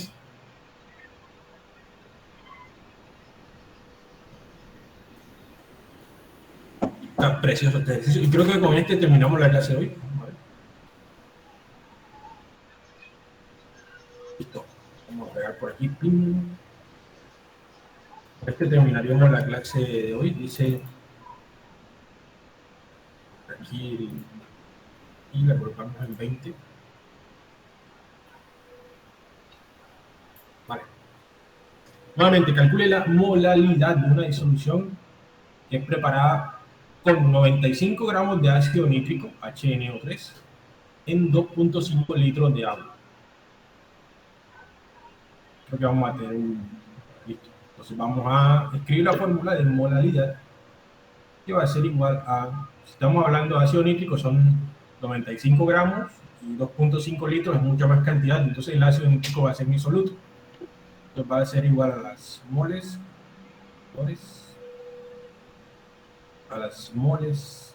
de ácido nítrico HNO3.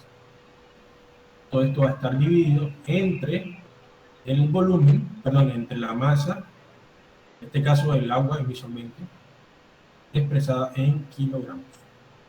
Masa del agua, H2O. Bien, tengo un problema, que es que la masa está en litros. Y debo utilizar otro factor de conversión para pasar de litros a gramos, y luego los gramos los paso a kilogramos. Entonces, empezamos primero con el ácido nítrico. Entonces, con las moles de ácido nítrico, yo bajo aquí poco, y por aquí moles de ácido nítrico de HNO3. Partimos de que el ejercicio me dice que la disolución está preparada con 95 gramos de ácido nítrico, 95 gramos de HNO3. Para pasar de gramos a moles, que es lo que necesito para introducirlo en esta ecuación, pues necesito el factor de conversión, el peso molecular. Con anterioridad habíamos calculado el de nitrato de potasio, KNO3, que era 101. Bueno, aquí igual vamos a hacer de la misma manera, ¿no? El ácido nítrico HNO3 está formado por los siguientes átomos. Está formado por un átomo de hidrógeno, está formado por nitrógeno y por oxígeno. También tenemos información para el ácido nítrico. El hidrógeno tiene una masa molecular de 1.0 gramos por mol atómica. El nitrógeno tiene una masa molecular de 14 gramos por mol. Y el oxígeno tiene una masa molecular de 16 gramos por mol. La molécula de ácido nítrico solamente tiene un hidrógeno, tiene un nitrógeno y tiene 3 oxígenos. Entonces, 1 por 1, pues me da 1.0 gramos por mol. 14 por 1 me da 14,0 gramos por mol. Y 16 por 3 me da 48 gramos por mol. Entonces, 48 más 14 más 1. Eso me da 63. Exactamente 63 gramos por cada mol de ácido. Ahora ese es el factor de conversión que vamos a utilizar aquí. 63 gramos de HNO3 es lo que pesa un mol de HNO3. Aquí vemos que se cancelan gramos con gramos y esto me queda en moles de ácido nítrico. Y esto va a ser igual entonces a 95 entre 63, eso me da 1.5079, 1,5, 0,08 moles de HNO3. Esta cantidad es la que yo debería introducir en esta ecuación que tenemos aquí, 1.5083. Bueno, eso es lo que vamos a ir haciendo aquí de una vez, ¿no? 1,508 mol de HNO3. Todo esto va a estar dividido entre la masa del agua, pero pesada en kilogramos. Sin embargo, en el ejercicio me hablan que tienen 2,5 litros de agua.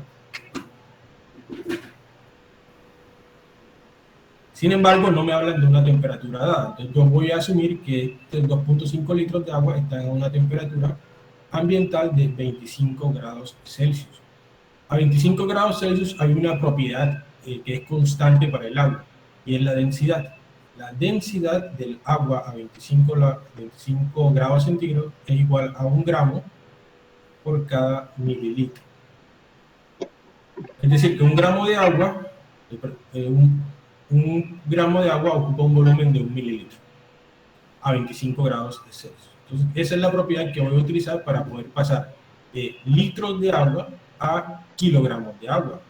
Esta unidad de la densidad que ustedes ven aquí, yo también la puedo modificar y expresar de la siguiente manera. 1 kilogramo de agua es equivalente a 1 litro de agua.